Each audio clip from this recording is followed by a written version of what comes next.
bụrụ na ị ma na ị na-aya ịba ọcha n'anya maọbụ na ọ nwere onye nwere na-agabiga ihe dị otu a nke ndị oyibo na-akpọ hepatitis B for a very long time, biko were ihe ozi a hafee ya n'aka. Try to share this video so that others can learn from it.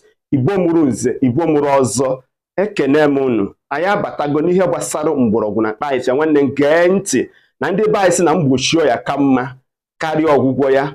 Ọ bụrụ na ị ma na ị na-aya ịba ọcha n'anya for a very long time, biko jee wetegere m ihe ndị a m ga-eri siri gị, mee ka m si wee kọwara gị. Enyedoro gị the maximum of 1 month, ya bụ ọya ga-eri mgbọmgbọ na-arụ gị. Nke mbụ, jee wetara m nke a na-akpọ gịnị? Lime, oroma nkịrịsị. Ọ bụrụ na ị weta lime, ije chọwara gịnị? Green apple, green apple. Asịrị ọkwọ gị red apple, green apple. Ọ bụrụ na ị wetara nye, jee wetara m gịnị? Jee wetara m ginger.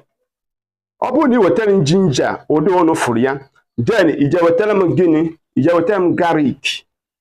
Ọ bụrụ na ị wetara m garlic, ụdị efuru ya, then ije wetara m gịnị?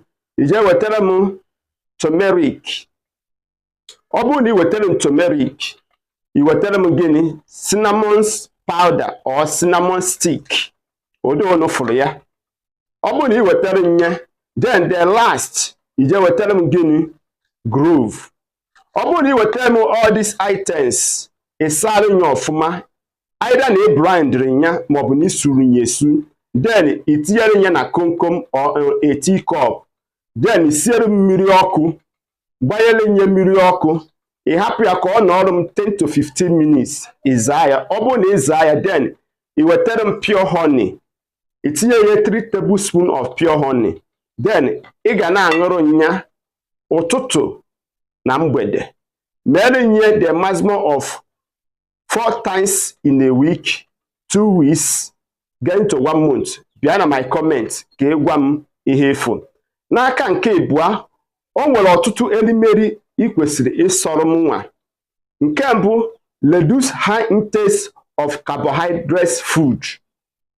Engage yourself with the fruits and vegetables. Reduce were m aka n'ihe gbasatara sugar. Ihe gbasara sugar, sugary something, sugary drink. Wepụrụ m aka ebe ahụ. Increase high intake of vegetable and fruits.